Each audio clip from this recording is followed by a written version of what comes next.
नमस्कार। इन खबर में आपका स्वागत है। राजस्थान में विधायकों की खरीद फरोख्त को लेकर के वायरल हुए ऑडियो के बाद जिस तरीके से एसओजी में एफआईआर हुई है और कांग्रेस ने कोहराम मचाया, उसके बाद बीजेपी बैकफुट पर थी। लेकिन आज बीजेपी की बारी थी, उसने पलटवार किया। संबित पात्रा जो उसके प्रवक्ता हैं वो आगे आए और उन्होंने दो महत्वपूर्ण सवाल उठाए कि क्या इस फोन टैपिंग को सरकार ने कराया है, उसमें एसओपी का पालन किया गया है जो सेट प्रोसीजर होता है, किसी का भी फ़ोन आप ऐसे टेप नहीं कर सकते, और यदि ऐसा नहीं किया गया है तो फिर किस आधार पे कांग्रेस कह रही है कि ये ऑथेंटिक टेप है ऑडियो जो है, और फिर उसके आधार पे वो दावा कर रही है, बीजेपी पे वार कर रही है। अब मैं आपको बता रहा हूँ कि गड़बड़ कहाँ पे है। देखिए, पहली बात है कि कोई भी राज्य सरकार हो वो किसी की राइट टू जो प्राइवेसी है उसका हनन नहीं कर सकती, फ़ोन टेप अधिकृत तौर पे नहीं करा सकती। और इस पूरे के पूरे मसले में जो बात आ रही है वो ये कि क्या इसमें राज्य सरकार और एसओजी का रोल है, कैसे फ़ोन टेप किया गया, ये सवाल यह है। अब इसको कनेक्ट कीजिए।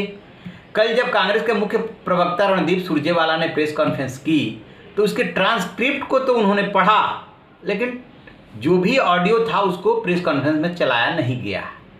वो जानते थे कि ये सवाल उठेगा कि आप इसके ऑथेंटिक होने का दावा कैसे कर सकते हैं। क्या राज्य सरकार ने कराया है? स्वाभाविक सी बात है कि वो पलट जाएंगे, नहीं राज्य सरकार ने नहीं कराया। किसी भी राज्य या केंद्र सरकार को किसी को ये अधिकार है ही नहीं, इसलिए उन्होंने पढ़ दिया और राजनीतिक बयान दिया। गजेंद्र सिंह शेखावत जो केंद्रीय मंत्री हैं उनके खिलाफ कार्रवाई की मांग कर दी। अब दूसरा देखिए, उधर जो है जो मुख्य सचेतक हैं इनके कांग्रेस के, वो जब राजस्थान पुलिस के एसओजी में एफआईआर कराने के लिए जाते हैं, 2 एफआईआर कराते हैं। जब केंद्रीय मंत्री गजेंद्र सिंह शेखावत का नाम लेने की बारी आती है तो वो सिर्फ गजेंद्र सिंह शब्द का इस्तेमाल करते हैं एफआईआर में, जिसका कि केंद्रीय मंत्री ने जवाब दिया कि गजेंद्र सिंह कई हो सकते हैं, बहुत सारे हो सकते हैं। वहाँ पे इन्होंने केंद्रीय मंत्री शब्द इस्तेमाल नहीं किया, ना ही शेखावत शब्द इस्तेमाल किया। यहीं पे पूरा पेच है। इसका मतलब कि कांग्रेस भी जान रही है कि यदि ये मामला आगे बढ़ेगा तो इसमें राज्य सरकार भी फंस रही है। दोनों पार्टियां राजनीतिक दांव पेच चल रही है और कांग्रेस ने जो कल शोर मचाया था उसका जवाब आज बीजेपी ने दिया है और सीबीआई जांच की मांग कर दी। अब बारी कांग्रेस की है कि कांग्रेस जवाब देगी, क्या वो सीबीआई जांच कराएगी, इसका मांग करेगी, क्योंकि यदि मुख्यमंत्री इसकी सिफारिश करते हैं तो केंद्र सरकार उसका करा सकती है, या तो हाईकोर्ट आदेश दे या मुख्यमंत्री सिफारिश करे। राजनीतिक मामलों में ये लोग करते नहीं है। दूसरा, संबित पात्रा ने सवाल ये उठाया कि जो मुख्यमंत्री यानी अशोक गहलोत खुद ये एक इंटरव्यू में स्वीकार किए हैं कि पिछले 18 महीने से उनकी सचिन पायलट से कोई बातचीत नहीं थी, और 18 महीने से जो कुछ भी वहाँ पे चल रहा था दोनों के बीच में एक कोल्ड वार चल रहा था, क्योंकि सचिन पायलट को दरकिनार करके अशोक गहलोत को मुख्यमंत्री बनाया गया था। तो ये कैसी सरकार है? आपके पार्टी में झगड़ा चल रहा है और उसका ब्लेम आप किसी दूसरी पार्टी पे लगा रहे हैं। ये बीजेपी का कहना है, ये मैं नहीं कर रहा हूँ, ये बीजेपी का कहना है। अब लबोलुआ पे आते हैं। लबोलुआ भी है कि बीजेपी का खेल खराब हो गया है राजस्थान में। उसने चाल चली थी मध्य प्रदेश की तरह, लेकिन दांव जो है उल्टा पड़ गया, क्योंकि यहाँ पे जादूगर अशोक गहलोत से पाला था। तो एक साथ 2 पहलवान चित हुए, बीजेपी भी हुई और इधर सचिन पायलट एंड उनका ग्रुप पूरा हुआ है, और आज पहुंच गए केंद्रीय मंत्री तक। यही वजह है कि बीजेपी को, क्योंकि कल तक वो बैक फुट पे थी, आज संबित पात्रा तैयारी के साथ फ्रंट फुट पे आए और मसले को दूसरा टर्न दे दिया कि क्यों ना इसकी सीबीआई जांच कराया जाए। क्या राज्य सरकार ने अधिकृत तौर पे इसको टिप कराया, और यदि टिप कराया तो एसओपी का पालन किया गया है क्या? इसका जवाब अभी तक मुख्यमंत्री और कांग्रेस की तरफ से नहीं आया है। तो पलटवार है ये।